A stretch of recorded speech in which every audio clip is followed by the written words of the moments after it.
আমরা আজ 122 ঘন্টায় পা দিলাম, যা নির্জলা অনশন চালিয়ে যাচ্ছে।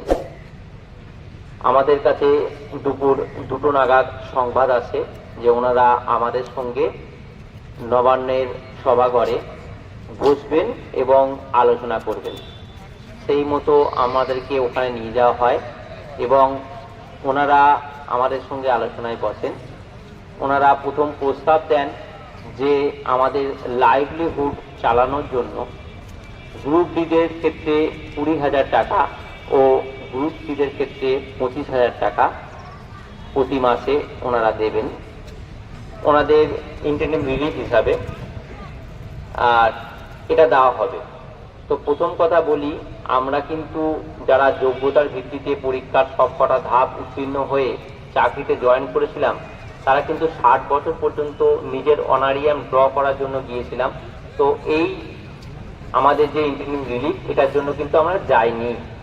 তো যাই হোক, বর্তমান পরিস্থিতিতে এবং সামাজিক পরিস্থিতির চাপে হয়তো বা আমাদের এই ইন্টারিম রিলিফটা নিতে হতে পারে। তার কারণ হচ্ছে প্রত্যেকের ঘরে ছোট ছোট বাচ্চা আছে, বৃদ্ধ বাবা মা আছে, প্রচুর টাকার লোন আছে এবং আমাদেরকে কিন্তু সারভাইভ করার জন্য কিছুটা টাকার দরকার।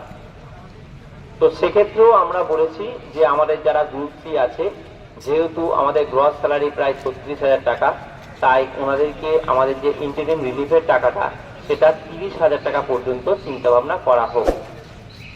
দ্বিতীয়ত, আমরা যেটা প্রধান দাবি আমাদের, যে আমাদের চাকরিটা কিন্তু বাতিল হয়েছিল কোর্টের অর্ডারে।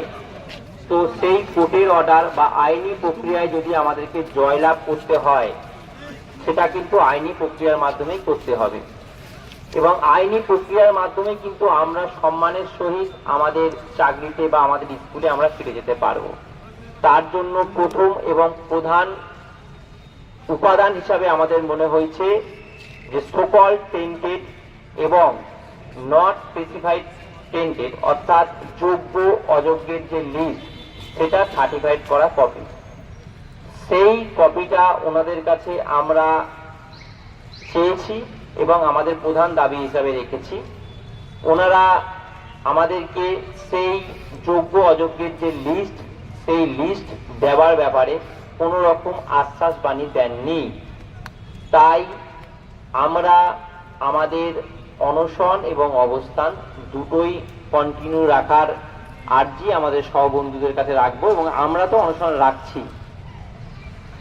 আমরা শুধু, যেহেতু ওনারা আমাদের সঙ্গে একটা সভার আয়োজন করেছে এবং আমাদের কথা ভেবেছেন, তাই জন্য আমাদের দিক থেকেও আমরা একটা নতুন চিন্তা ভাবনা করেছি। আমরা যারা অনশন করছিলাম, এতদিন নির্জলা অনশন করছিলাম, তো সেক্ষেত্রে আমরা একটা শিথিলতা এনেছি। আমরা এখন জল খেয়ে অনশনটা চালাবো, শুধু এই শিথিলতা এনেছি। এবং আমরা আশা রাখবো ওনারা মানবিক দৃষ্টিভঙ্গি থেকে আমরা যে কথোপকথন বা যে দাবিগুলো ওনাদের কাছে রেখেছি, সেটা একটু চিন্তা ভাবনা করবেন, কারণ এটা জীবন ও জীবিকার ব্যাপার। একটু চিন্তা ভাবনা করবেন এবং আমাদেরকে পজিটিভ বার্তা দেবেন, এই আশা রেখেই আমরা আমাদের অনশন চালিয়ে যাব। আশা রাখছি ওনারা আমাদেরকে পজিটিভ নিউজ দেবেন।